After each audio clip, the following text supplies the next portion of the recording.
But you'll notice as we turn to it that Paul returns again to this theme of no condemnation with which he began this chapter. You remember the first verse, there is therefore now no condemnation.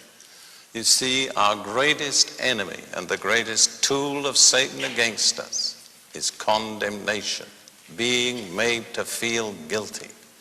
I need to tell you there's a great difference between being made to feel guilty and conviction of sin. The Holy Spirit convicts of sin. He's specific, he's practical. He says, you did this, you shouldn't have done it. This is what you've got to do to put it right. And the moment you've put it right, it's all over. But guilt is something you can never fully define. Did I say the right thing? Maybe I didn't say the right thing. Maybe I haven't done enough. Maybe I didn't treat her right. Maybe what she said about me was right. Maybe I'm not really true or sincere. Or you see, there's no end to guilt. And the further you go into it, the deeper you sink.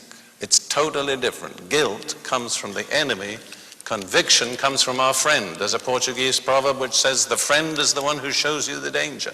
That's what the Holy Spirit does. He shows us the danger to get us out of it. Let me say to you, and I can't go into the reasons of this, be very cautious about anybody who makes you feel guilty. Because very seldom what they say is from God.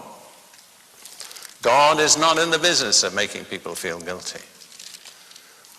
As a young and ardent preacher, I used to tell my small congregation how bad they were. And I mean, I did a good job of it. And every Sunday I would just put them down, and they'd walk out and say, thank you, wonderful message. And I'd think to myself, did they really hear what I said? How could they call that a wonderful message?